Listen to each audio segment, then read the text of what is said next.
Tankathon again? For Yeah. Okay. Absolutely. Good call, Stone. And we're back with another episode of the Lakers Fast Break podcast. It's Gerald Glassford coming right back at you here from Inside Sports, Pop Culture Cosmos, the Lakers Fast Break, and Game Source. Thank you so much for listening to all of our great shows. And if you can, give us that 5-star review out on Apple Podcasts. We truly appreciate any support that you can give us, whether it's you subscribe, you like, whatever you can do. We thank you so much right here from the Lakers Fast Break. Well, speaking of Lakers Fast Break, it's another special edition. These guys liked it so much for our first round of our mock draft, and if you haven't caught it yet, please catch it today after you listen to this episode of the second round. Or actually, you know what? You may even want to go to the first round first, which we did last week of our 2020 NBA mock draft, and then you can come back to this one. But, either which way. Suit yourself on that. But thank you for listening nonetheless. It is the second round of our NBA mock draft. And I've got 3 great guests today. Unfortunately, one of the Barlows could not make it from NBA Draft Junkies. But you know what? I've still got Rafael Barlow, the guy behind NBA Draft Junkies. How's it going, man? Everything is going good. Can't complain. Well, you're the guy who thought of this great idea of doing the second round. So we're going to put it to the test. Yeah, it's going to be a challenge. But, I enjoyed the first one so much. And just – been around guys that enjoy the draft as much as I do. So this is going to be a fun opportunity to see how deep we've dug into our draft prospects. We'll see, indeed. My next guest is someone who I interviewed very recently. You got to catch out the episode that we did on the 2021 draft. And hopefully you'll be able to check that out today on the Lakers Fast Break after you catch our mock draft episodes. It's Stone Hansen. And Stone, thanks for stopping by as well. Yeah, thanks for having me again. I'm excited to dig deeper. We're going to be digging deep. In a draft like this, we're going to be definitely digging deep. And also, last but certainly not least, you got to catch his work at thestepien.com. Michael Weisenberg, I've had a great interview with you before. I've got one coming up here in the near future as well, along with Rafael Barlow. Cannot thank you enough for stopping by as well. Just so excited everyone can make it for today's show. Yeah, thanks so much again for having me on. It was great doing the first round with these guys. And, a lot of draft expertise here. So I think it's very cool doing the second round. And, you go really deep in the second round. And every once in a while, you end up coming up with a gem. So let's see if we can come up with a few here. So let's see if we can come up with a few. I'm excited for it. I cannot say enough how glad I am that everybody is now wanting to be a part of this for both rounds. And I'll tell you what, it's just very interesting indeed. So we are going to go off the Tankathon lottery draft. So I want to go ahead and get the second round up here in a second. Thought I had that up. And mock draft. There you go. No, there you go. Okay, let's go ahead and do it right now because the first pick in the second round is going to go back to you, Rafael, and that's going to be with the Dallas Mavericks, I believe, if I'm not mistaken. If that's correct, yeah, it's going to be the Dallas Mavericks trading from Golden State. So, who do you have at number 31? For the Dallas Mavericks?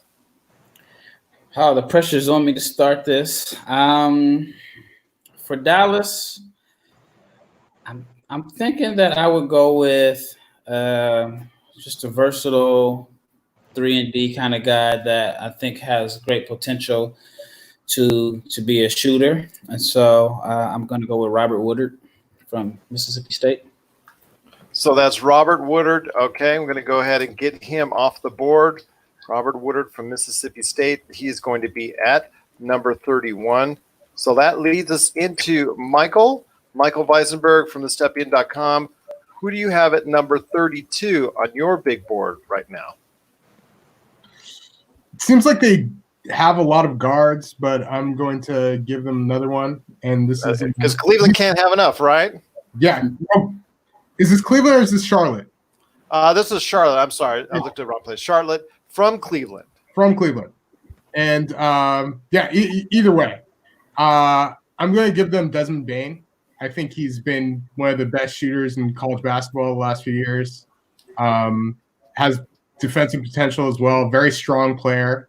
So just think that that's a good kind of value guy at this point in the draft. And Fair then enough. I'm going back to back. Am I not? That is correct, because we're going to alternate for James Barlow, who couldn't make it today. We're going to alternate. So you are getting the first up on the third pick in this selection status and whatnot. So number 33, it's going to be from the Minnesota Timberwolves. Who you got? I have Killian Tilly from Gonzaga, and he has been a very solid 4-year player there. Very good passer. Just seems to have great awareness on both ends of the floor, and then also like a very solid spot-up shooter. Somebody that can stretch the floor a bit and have a good off-ball defensive awareness as well. So I could see him being a guy that could play next to Karl Anthony Towns at times. That was somebody who I was eyeing at 35, so I'm not exactly pleased with that pick by you. But okay, we'll let it go this time. That's how I know I'm doing the right thing. I saw, pretty good free thrower, around 75%, but it's that three-pointer percentage. He's not just a 1-year deal. With all 4 years, I was looking up his stats. It's been around 40% all 4 years, which is, not the greatest of volume, which is kind of concerning, but still, % shooter all 4 years. That's got to say something. Yeah, I think you can shoot it. There you go. Well, that's 33 for you. Number 34, it goes over to Stone Hansen. And Stone Hansen, I tell you what, you're from the Atlanta Hawks. It goes to the Philadelphia 76ers. Yeah, so I think I'm going to go with Paul Reed here. I think he could space the floor a bit for them at a big position. Shot blocker, hopefully, at the NBA level. But I think he'll fit in well with the rest of the team on that roster. Because 76ers are a little short of depth, and they need shooting. So how do you think he's going to fill those slots for the 76ers? I think they need shooting and ball handling.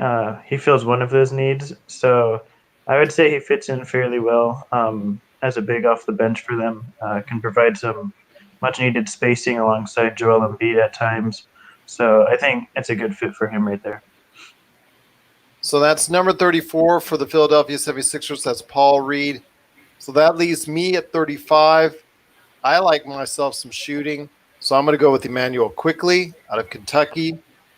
So I know there's been a little bit of issues with maybe his ball handling, his athletics, but I tell you what, the numbers that pops out at you with his free throw shooting and his three-point shooting tells me it's going to translate both into the NBA. With Killian Tilly, his free throw shooting is not as high, which kind of concerns me that the three-point shooting may not always translate, but I'm not, obviously 4 years shooting at that kind of level that says otherwise. But Emmanuel Quickley is someone who's a good free throw shooter, a good three-point shooter, and I think that at least as a specialist could translate into as far as him a roster spot and a way to contribute on a team. So for me, at number 35, for the Sacramento Kings, Vlade hopefully will do something right and pick Emmanuel at number 35. All right, we head back to you, Raphael. It's number 36. The Philadelphia 76ers are back on the clock just after getting off on number 4. So who do you at number 36? Well, I had Quickly. I thought that he would be I saw your face. I saw your face. I thought it'd be a perfect match. I mean, I think eventually Philly is going to have to move Ben Simmons off the ball, maybe play a little 4, and having a point guard that can shoot, I thought would be a good complementary piece. But since that is not an option now, I'll go with a backup 5, just in case Embiid's injury history flares up again. So I'm going to take Zeke Naji from Arizona. That's Zeke Naji from Arizona. I'm not going to say that's a bad pick at all because of the fact, like you said, when you're talking about, Joel Embiid, he's not going to play an 82-game schedule. That's for sure. And you're going to need some minutes out of your big man or some type of replacement for your 5 position. So I believe Zeke Naji is a good pickup, and he's been right there on the edge of the first round, early second round type deal. So that's a good value right there for you at number 36 for the Philadelphia 76ers. So next we have Michael Weisenberg at number 37. It's the Washington Wizards. So who do you have picking for the Washington Wizards at number 37? They need a little bit of everything, especially in the front court. And the guy that I have them taking here is Xavier Tillman out of Michigan State. Just think he's a really smart player. He's been one of the most productive players, like as far as box plus minus the past couple years in college basketball. Great defensive awareness, very good passer. And I think he at least has some shooting potential as well.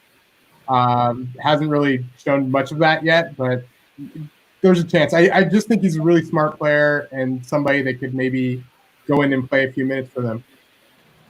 All right. At number 37, that's Xavier Tillman, right there picking for the Washington Wizards, who, like you said, they need depth. They also need a little bit of muscle and defense. Obviously, they can score the ball like almost, there's probably no other team right now that can keep up with them almost. Maybe there's one or two teams, but still, the Washington Wizards are very, very fast-paced, high-scoring team, can shoot the ball well. The only thing is that they need some toughness and defense and also some depth. So that's a good way to start with Xavier Tillman. We're going to go ahead with Stone. Stone, you ready to pick twice? So we're going to go ahead with you on number 38. 38 is going to belong to the dumpster fire, as I keep referring it to, known as the New York Knicks. I shouldn't be so mean, but you know what? They've done so much to derail that franchise in recent years. Now there's a new regime in place, hopefully looking on the things will be for the New York Knicks. So who do you have at number 38 for the New York Knicks?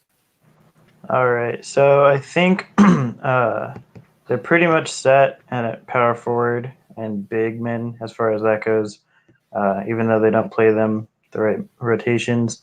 But I think I'm going to go with – They don't have enough power forwards? Are you sure? Yeah. I was tempted to draft one, but I'm going to pass for now. I'm going to go with Malachi Flynn, I think, right here. I think he provides some much-needed scoring at times. Good shooter. I think that he's facilitating is maybe a little bit of a concern for some people. He's not really a true point guard per se, but I think on that roster that he can provide the spacing and scoring needed that they so desperately have droughts of sometimes. So that is third New York Knicks. We're going to go with my Flynn.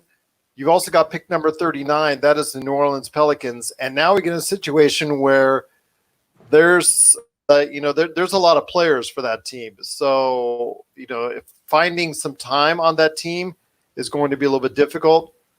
Maybe a stash and grab player, maybe a player that you might want to go ahead and send for the G League for a while to develop. Who do you have at number 39?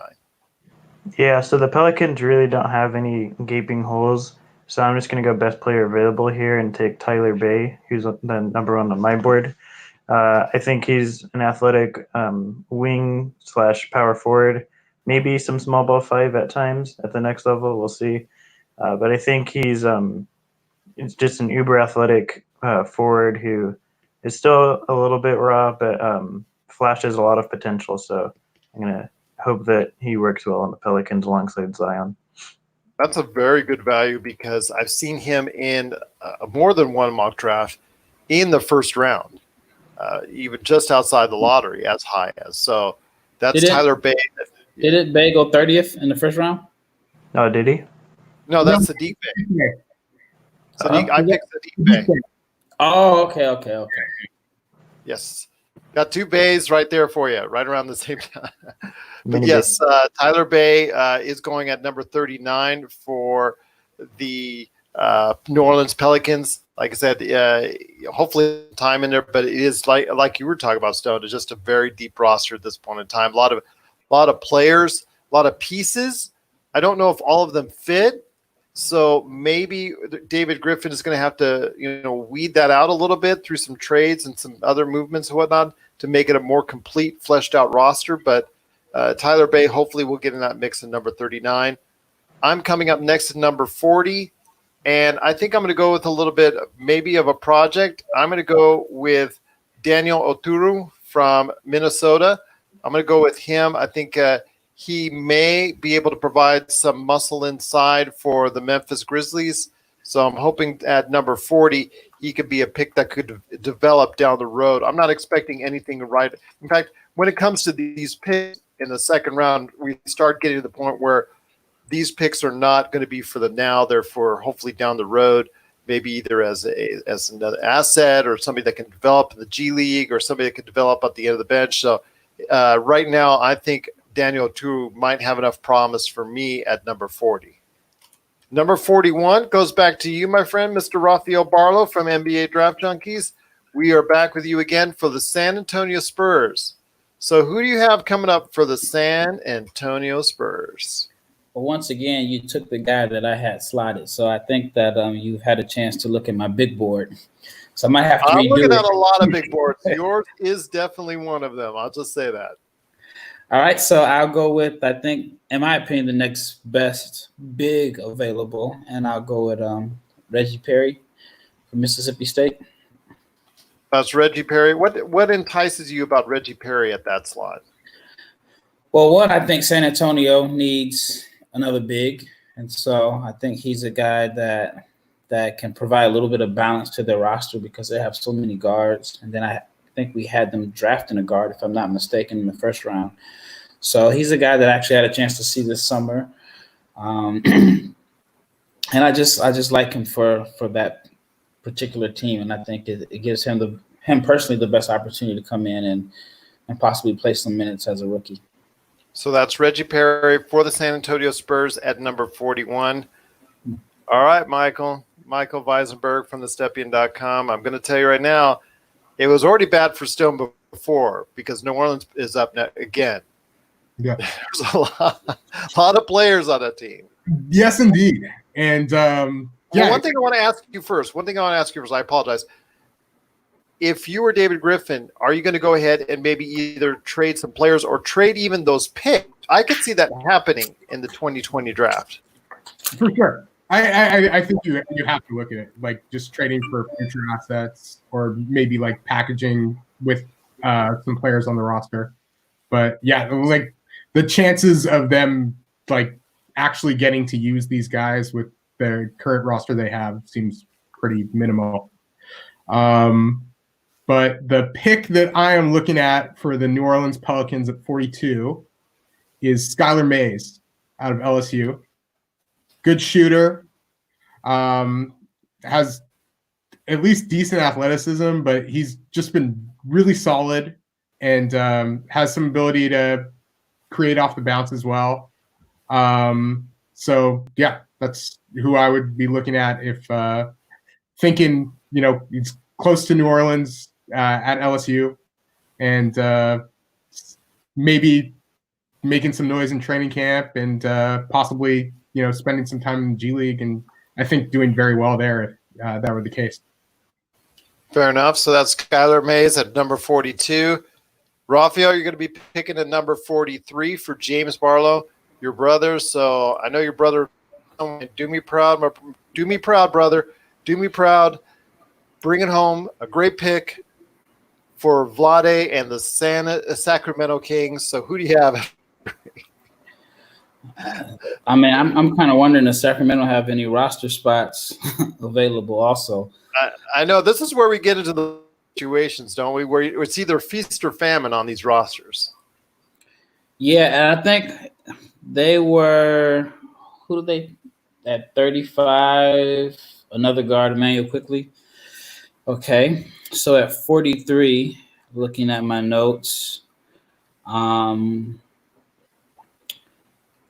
this is tough. This is the problem when you have the draft going 5 minutes in the first round or the minutes up in the lottery in the first round and whatnot, and it's a shorter time in the second round. You actually need to flip it. You need more time in the second round than you do the first.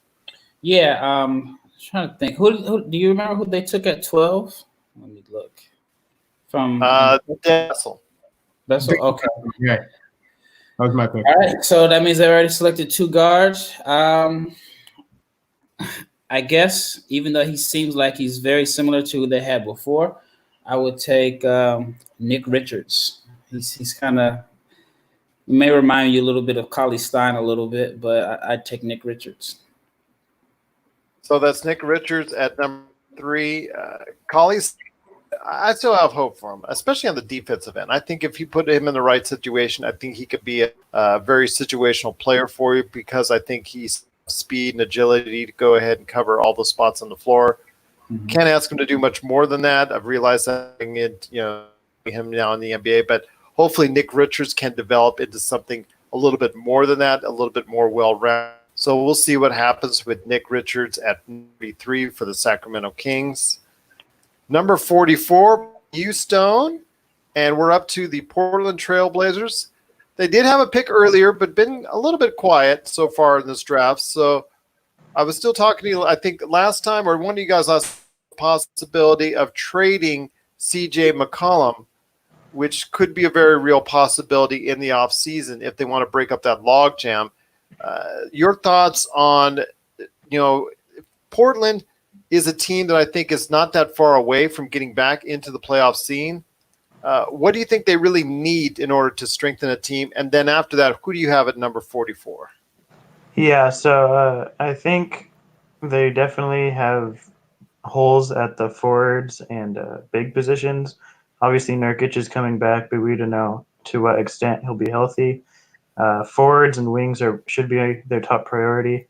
I think they should look at trading McCollum just because, they're kind of just doing the same thing over and over again, and it's not really getting them to where they want to be.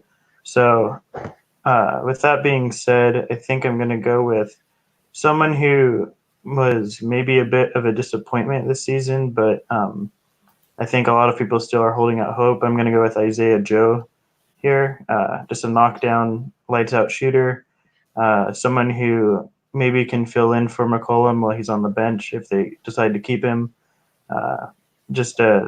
Really more of just a sniper on the wing. I think he'll be used at the next level, so that's who I'm going to go with here. So that's Isaiah Joe at number 44. That leaves me at number 45. I'm going to be picking for the Orlando Magic.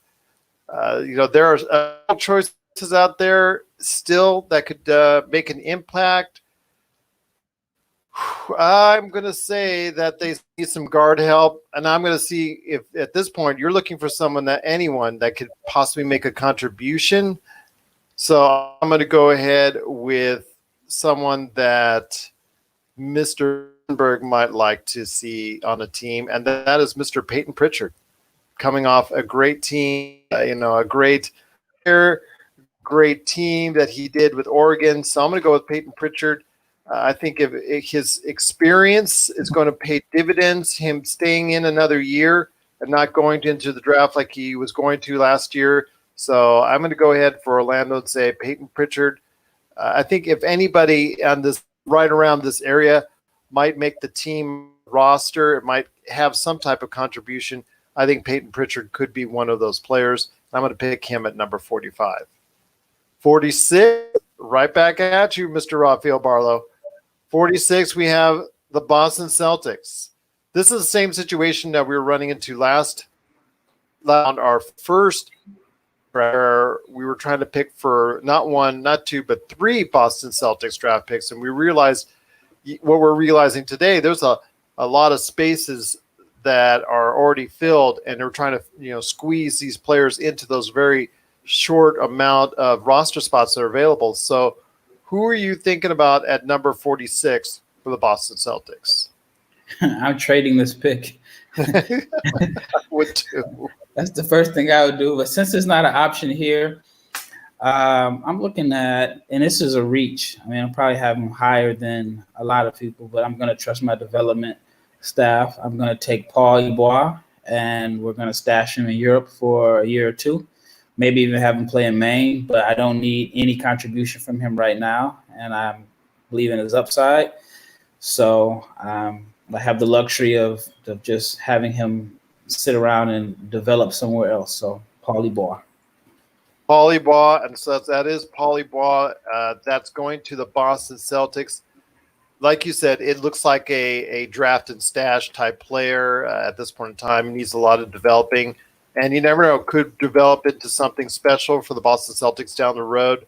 But he is a little bit a ways off. I did see some of the videos on him, and it does look like he's just a tad bit off from being able to contribute on a regular basis for an NBA team. Number 47, we have gone back to you, Mr. Weisenberg, and we're coming back to you for the Chicago Bulls.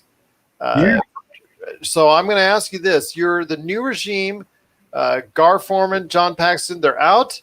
There's a new regime in there now. So clean slate. Who are you thinking about at number 47? Well, the general manager actually is from my neck of the woods, Mark Eversley from Toronto. And I'm guessing right now you just kind of go with one of the guys that's higher on your board. And I know that, these guys are probably going first round, but I'll go with Vernon Carey here out of Duke. He was one of the most effective players in the ACC this year, and just was an absolute load. And I think he has some shooting potential. His defense is a legitimate concern.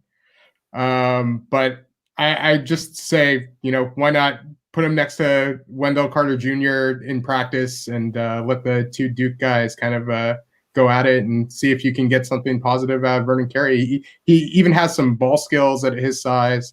So, yeah, I think, why not here at 47? All right. I think you're also picking at number 48. At number 48 is going to be traded from the Dallas Mavericks to the Golden State Warriors. So who do you think you got for hopefully a team that, if they're healthy, is going to compete again for the Western Conference title and maybe even higher, although I'm sure a lot of other teams like the Lakers hopefully will have some say in that. So who do you have at number 48 for the Golden State Warriors? I'm going to go with Tyshawn Alexander. He was just a really good shooter, very good off pull-up, and a good defender.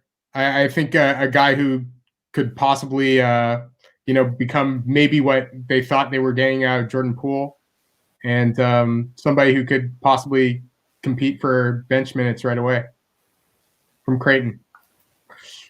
Well, that's going to be Tyshawn Alexander from Creighton. He is going to the Warriors at number 48. Stone, coming right back at you, my friend, for number 49, and the Philadelphia 76ers, a team which you and I discussed does need some help as far as overall depth and some obviously in the area of shooting. So who do you think that they will be taking at number 49 for the Philadelphia 76ers? Yeah, well, since the bigs are pretty much covered now, since taking Reed and Najee, I'm going to go guard here. I'm going to go with Devon Dotson out of Kansas. I think can fill in as a solid backup point guard here for them. Struggled shooting from the three this year, although he had a pretty good year last year. But the free throw percentage has been pretty high, and obviously we use that as a better indicator. A lot of people do, at least, than the actual three-point percentage. I think he should be fine in that area. Solid passer, pretty much everything you want out of a backup guard. So I think he's a fine value pick at this point. All right, so that's going to be Devon Dotson at number 49, looking to go ahead and be a part of the Philadelphia 76ers roster, according to Stone Hansen from draftsite.com. Number 50 for me, kind of a little bit of a project because I got to work on his shooting, especially the fact that you might want to ask him to do some granny style shooting up in the free throw line. But Udoka Azubuike of Kansas is who I'm going to go ahead and choose especially if one of the bigs from Indiana gets traded, because Indiana has number 50 right now. So I'm going to go ahead and say at this point in time for the Pacers, Udoka Azubuike from Kansas, good rebounder, block shot artist, obviously good on the pick and roll, athletic, but can't shoot a lick to save his life.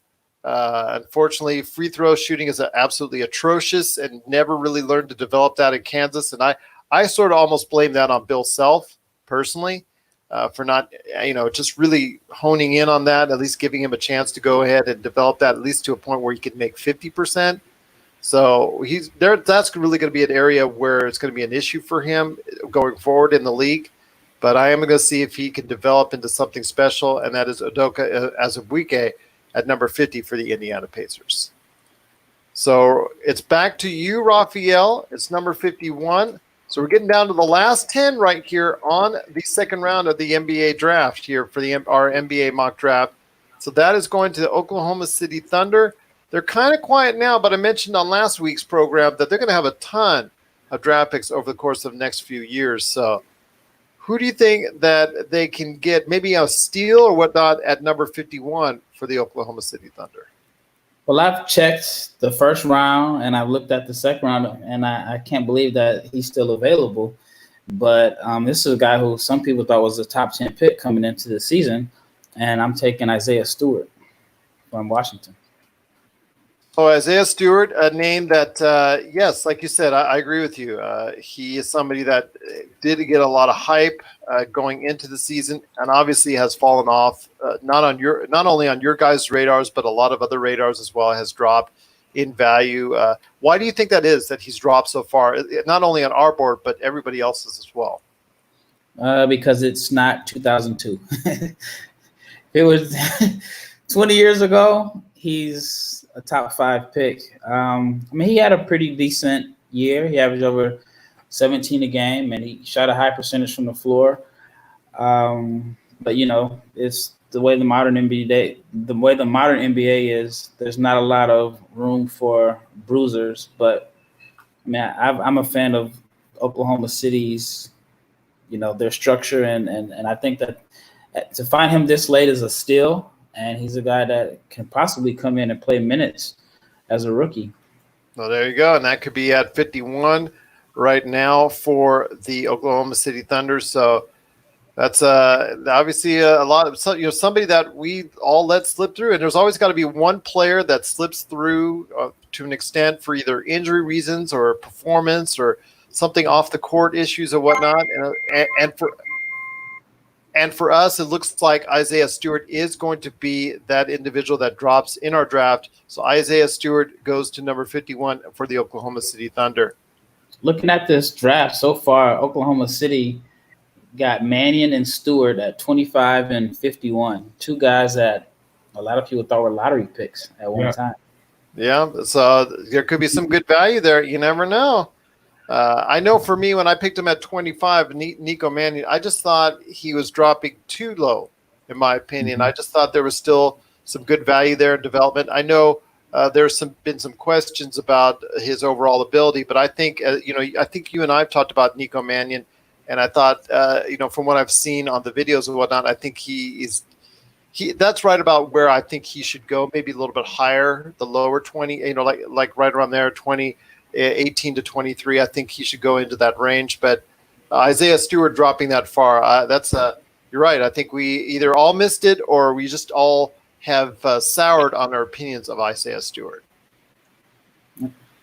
So number 52, Michael Weisenberg coming right back at you here with number 52, and that's going to be from the Houston Rockets, who are avoiding the draft like the plague seemingly this year.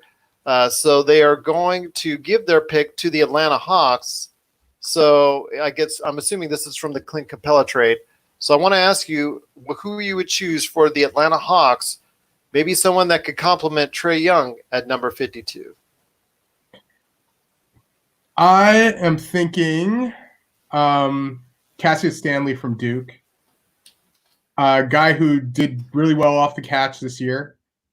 And is great in transition.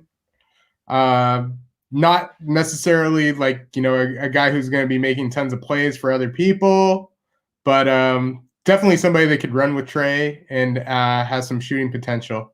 So I know they're pretty deep on the wing, but no harm in finding a really athletic wing this late in the draft. All right, so that is Cassius Stanley at number 52. So number 53, Stone, did you pick the number 3 pick last time, or is it Raphael's turn? Let me see. I think it's. I believe it's mine. Okay, so who do you have at number 53? You're going to get 53 and 54. So let's hear your picks for the Sacramento Kings once again at number 53 and the Golden State Warriors at number 54. Yeah, so the Kings are pretty much don't have enough roster space at this point. So obviously I'd be looking to trade it, but if I do have to pick, I'm going to go overseas, I think, and take, I'm going to butcher his name, but Rokas Jokubaitis out of Lithuania. Shifty point guard, up and down shooting throughout different tournaments and such, but I think he's a pretty intriguing prospect later down the line.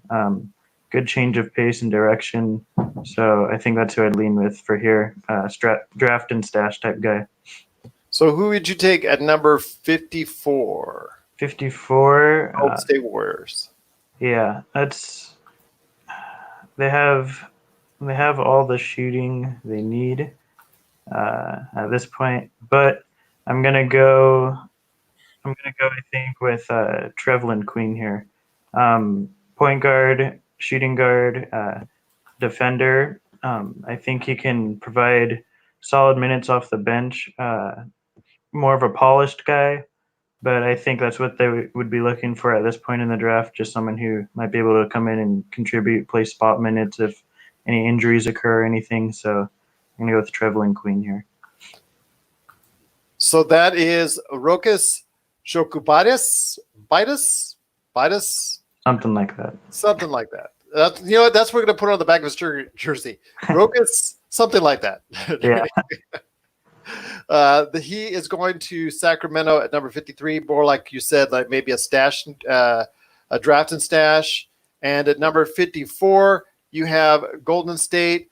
They're picking up Trevelin Queen, right there, solid player. That's probably right around where I'm seeing him on draft boards, maybe a little bit higher. I see him right around in that mid-50s to mid-60 range. So that's probably right around where he's going to fall. He is going to be at number 54. Number 55, for me, I'm going to go – I don't think he's been picked yet, but for number 55 at the Brooklyn Nets, because, KD, this whole team, it does have a lot of pieces, but still needs some pieces. I know I'm not making any sense when I say that, but it's kind of weird where they have all these, again, like New Orleans have all these mismatched pieces going on. I know there's going to be some trades with either LeVert or Dinwiddie or Joe Harris. One of these pieces that Kevin Durant is probably not groovy with is probably going to be traded. So I'm going to probably say that in order to free up that, they still need something. So I'm going to say, as a burst of energy, someone who as far as a offensive player could really do some of the good things. I know he'll score a lot in the G League. Whether or not he's going to get the chance in the NBA is still up for debate. But Marcus Howard, I don't think he's been chosen yet. So Marcus Howard, I'm going to go ahead and choose him at number 55. Someone who I think is, he's only 5'11", but I still think he can score in the NBA. I mean, I've seen some of his attributes, and I think he can go ahead and be a nice little energy guy off the bench right there at number 55 for you.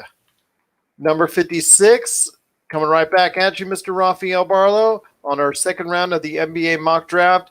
We now, actually, you know what? Boston Celtics, they finally traded away one of their picks because they had like a lot of them, but they traded it to the Charlotte Hornets. So who do the Charlotte Hornets get at number 56?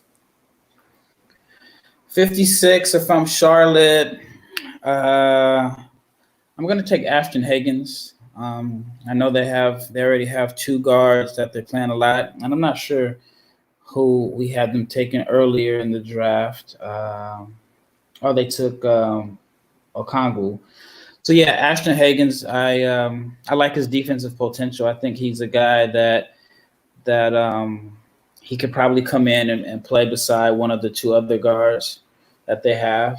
And his role would be early in his career to come in and play defense and pick up full court, maybe be a Patrick Beverley type. And if he can ever develop his outside shooting, then maybe he can be a high rotation player, maybe even a starter. So Ashton Hagans. That's number 56 there for you. That's Ashton Hagans. So that's at this point, you're looking for anybody who could make up any kind of contribution for your team, either now or down the road. So it really gets tough right now. You got to know your stuff, and that's why you guys are here. So you can go ahead and at these late picks really explain to people why these players can still contribute this late in the draft. So at number 56 for the Charlotte Hornets, you have Ashton Hagans. Ashton Hagans for Charlotte at number 56. Number 57, back to you, Michael. I think this is your last pick of the day, and you have, from what I'm seeing, the Los Angeles Clippers. So who are you going to take at number 57? I am going to take Mamadi Diakite out of Virginia. I just think he's a pretty mobile big, has some, comes from that great defense at Virginia, has some shooting ability, great energy, well known for making that amazing final shot it was more an amazing Kihei Clark play in the Purdue game in the NCAA tournament, but had a really good year this year as well. And I think he could be a nice energy big for a team that seems to have a few, but maybe in flux with the Clippers. And if a certain Montrezl Harrell is not re-signed in free agency, that could be an issue. So they might need a plug and play. And Mamadi Diakite at number 57 could be that energy big that you can find. I mean, if he plays anywhere near to the level of Montrezl Harrell in a couple of years, that could be a real good steal for the Los Angeles Clippers. I hope I got that name. Yeah, it would be pretty amazing. But yeah, he's nearly as long as Montrez, not quite as strong. But yeah, I think could be an interesting pick. Very interesting pick indeed at 57. Number 58, I think, Raphael, it is now your turn for the Toronto Raptors. So who are you going to take at number 58? At 58 for Toronto, I'm going to take a guy. It seems like his name has been on draft boards for the last 4 years, but he's still pretty young. I'm taking Omer Yurtseven from Georgetown. Okay. Why so? I think that he's skilled. I mean, he's also a guy that if this were another era, I think he would go a lot higher. But he's a guy that's skilled. He's experienced. And then Toronto has the luxury of letting him play behind Gasol, and they're really good at developing their guys. So even if he has to spend a year with the Raptors 905, I think that he is the guy that could, again, potentially be a rotation player down the road. And explain to everybody out there the success that the Toronto Raptors have had. I know there's been more than one success, Chris Boucher for one, but in your opinion, why has Toronto found certain success with their G League teams as opposed to others who have not? I think they're really concerned about developing. I think there are some G League teams that, the coaches may want to win. And I get if you're a coach, you want to win because you want to put yourself in position to move up. But I feel like they've been able to get their coaches to really buy into developing. And even though they have one with Stackhouse, just their success stories. I think Van Vliet played for them for the 905. Siakam played for the 905. Who am I missing? Boucher, you said. So for whatever reasons, they've done a good job developing. And if I were like an agent and I had a guy that didn't get drafted, that's one of the teams that I would want to send my player to on a two-way contract because I feel like they would do a good job of developing him. And so that was number 58. Who is it again? I'm sorry. Omer Yurtseven from Georgetown. Yes, that's right. Omer Yurtseven from Georgetown. That's going to be at number 58. Just basically right there, like you said, developed under Patrick Ewing. I mean, what a great player to learn the big man role from than Patrick Ewing. So that's at number 58. 59, we go ahead to Houston. 59, almost done, almost there. 59, you're going to have, well, it's not the Lakers because they gave away their draft choice to the Philadelphia 76ers. Who do you have at number 59? All right, so this is probably my favorite pick actually out of the whole draft. I think it's probably one of the best fits. I'm going to go with Cassius Winston here for the 76ers. Just an absolute sniper. Career, I think like 43% in college from three. Why does he fall this low, do you think? Age is a big factor. He's a lot older than a lot of other guys, 4-year prospect. But I can see him just having a long, steady, productive career as a backup point guard. Just solid passer, like everything you want offensively from a backup, I think he provides. So I think he's a steal for the 76ers at this point for what they need.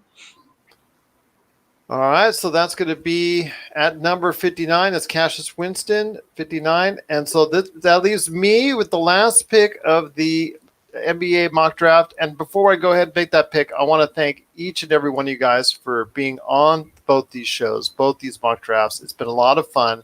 And also James Barlow from NBA Draft Junkies as well. And I'm hoping that we will do this closer to the draft when the lottery is finally finalized. And we'll go ahead and be able to get a better idea of who is picking where.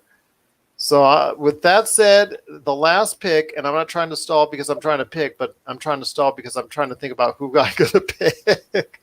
But I think at this point, I think you're going to get, if you're going to get anything, I think I'm going to go ahead and get a big for the New Orleans Pelicans, even though, again, this is a team that has a lot of pieces, just needs to be able to put them together. So maybe addition by subtraction you may see coming up from them. But I'm going to take Neemias Queta from Utah State. I'm going to say Neemias Queta from Utah State. Good rebounder. Oh, go ahead, Mike. I think he's going back to school. Is he going back to school? Yeah. Okay, well, I guess I can't pick him then. Because he's still listed in a lot of these draft boards, and I actually was looking at him later in the draft for a couple days now. So that goes out of the standard. So that goes out of the way. So I guess if that's the case, I had a backup on my draft board, and that is Luka Garza from Iowa. Let's go with Luka Garza from Iowa to finish out the roster. Just a very solid player from Iowa. Good size, 260, 6'11".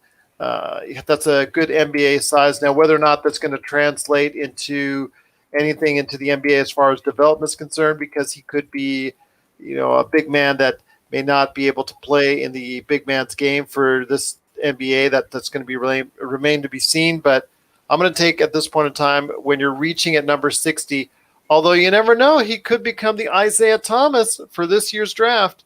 It's Luka Garza at number 60 for the New Orleans Pelicans. All right. So that does it for this year's draft for the second round of the NBA mock draft. Guys, it's just been great having you guys aboard for this time around. It's been a lot of fun once again. Very challenging, even more challenging this time around because you got a lot more thinking to do on exactly who's going to be able to contribute to these teams. But guys, it's been fun. But before we head on out, I want to hear what you guys are up to. Please let the listeners know as well. So Rafael Barlow from NBA Draft Junkies, outside of the great videos, outside of the great stuff you got going on at the NBADraftJunkies.com and the great videos on the YouTube page, what else is cooking, or even what is new cooking with NBA Draft Junkies? Same old, just going through prospects and watching their film and just trying to, give my opinion on their strengths and the areas for improvement. So, as I said before, I got a lot of time between now and the draft. So hopefully I can have at least 50 or 60 videos up for the prospects. Maybe even, if I'm lucky, 100 guys, because I'm breaking it down to 2. So I got a lot of work ahead of me, but I'm thankful for this time that I have the opportunity to produce the content that I want to produce for my website. Well, I want to thank you for suggesting a second round of this. This was a lot of fun. I enjoyed it as well. A lot of challenging picks out there. And I'm glad I feel better about the second round than I did the first round, because when I was picking in the first round, you guys were going like, I could see you silently snickering in the back there. Now with this one, I was actually taking picks away from you guys that you guys are actually interested in. So I'm kind of feeling better about myself this time around. Stone Hansen from DraftSite.com. I talked to you before this week about all the stuff going on for 2021, but I want to hear your thoughts and let the listeners know out there what's going on with your work at DraftSite.com. Yeah, I just put out another mock draft, an updated one a couple of days ago, so everyone can check that out at DraftSite.com. Working on 2021 a little bit, starting to dive in a little bit more on some of those guys, but and then I'll have a top 100 big board out within the next, hopefully, 2 weeks or so. So be on the lookout for that. I'll post it on Twitter at report_court. So. Absolutely. And Raphael, what are you and James's handles on Twitter in case anybody has any questions I'll talk to you two about? Mine is Barlow, my last name, BARLOWE 500. James's is Draft Junkie, DRAFTJUNKY James. All right. So if you guys have any questions out there, please, there you go. There you go for Stone Hansen, and you go for Raphael and James Barlow. Last but not least, my friend, it's been a great draft. Michael Weisenberg from thestepien.com. What are you working there? Perspective Insight or anything else you're working on right now? What you got going on? Doing a lot of film study and looking at 2021. And right now, for Perspective Insight, we have quite a few Q&A series coming out, and I'm usually writing the introductions for some of those. We just released one on Elijah Fisher, and he's a top Canadian prospect in the high school 2023 class, but exciting prospect nonetheless. And still thinking I'm going to do that kind of Hoop Summit USA team breakdown with some of the top prospects in possibly the 2021 draft with Cade Cunningham, Jalen Green, Evan Mobley, and recent Stanford commit Zaire Williams. One thing I wanted to ask you, because you said in the past that you are from the great area of Canada. Yes, sir. The development in Canadian basketball, in this century, in the past 10, 15 years, has gotten so much better and developed so much. Your thoughts on what is the process? Who maybe has been responsible? Or what steps have they taken to make them more a player? Because we're seeing more Canadian prospects come into the NBA and making a great impression. Yeah, I think it's just been a really great grassroots system. Canada basketball has definitely been involved. But there are lots of great grassroots programs out there, like, CIA Bounce, UPlay, Brockwood Elite. Like, I'm sure they're Canada Elite. I'm sure I'm missing Northern Kings. I'm probably missing a bunch, but a lot of guys identifying talent at a really young age. And then they're doing a really good job of keeping some of the guys in Canada. Like, Elijah's plans to stay in Canada at Crestwood Prep.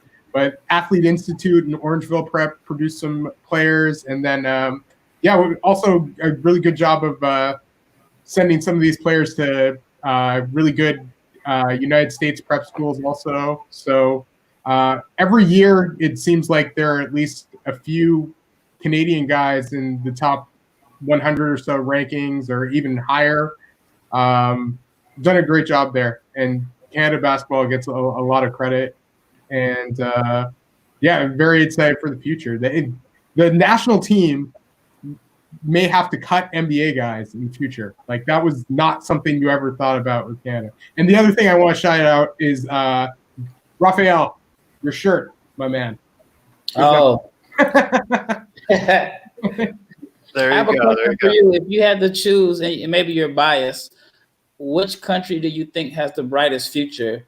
And in my opinion, they're close between France and Canada as far as like future in developing NBA prospects. That is a tough one, man, because France has been, just a really solid team throughout the years. I want to see Canada actually get everybody together. And the plan was that was going to be this summer. A lot can change in another summer. So who knows? They've had a really tough time getting guys together. And France has that program. And it seems like France also does maybe a better job of keeping those guys together. So I'd still put France probably ahead for now. But let's see how Canada develops in the future. And they have the second most players on NBA rosters as far as any other country. So, I think Canada basketball definitely on the rise. Let's get to the Olympics first. That's the other thing. They haven't been there since 2000. So France has been steady going. Canada still needs to get there. That's true. Let's talk to Steve Nash. Yeah, get him over there. Yeah. Oh, he was the general manager of the Team Canada for quite a while. And So I mean, that could be a correlation right there as far as the development of Team Canada. I don't think that's by accident. And then obviously his work with the Golden State Warriors, but I see him more lounging around, a little bit more relaxing these days, trying to enjoy the fruits of his labor. I can't say I blame him, and whatnot, but hopefully he'll still, be loyal to his country and be able to help produce a lot of great players from that area, at least have a hand in it per se, because learning from him, just the knowledge that he has could be just so valuable to these young players. Absolutely. Yeah. Well, I'll tell you what, it's been great, guys. I cannot tell you enough. Another hour went by so quickly. A lot of great picks, even by me this time around. I'm so excited for it. Yeah, all right, go ahead. I know some of these teams will be calling us after the show to go ahead and speak to us in regards to some assistant GM positions. So I want to go ahead and let you guys know that you need to get your agents on standby. Yeah, Stone's got the fingers crossed and all that. Don't get me started with the Lakers organization right now because I'm still mad at them for what they did earlier this week. But anyways, we won't go there. But I tell you what, it's been a lot of fun, and I will be asking you guys to do this again as it gets closer to the NBA draft. Just truly a great time. I cannot thank you guys enough for being part of the Lakers Fast Break podcast.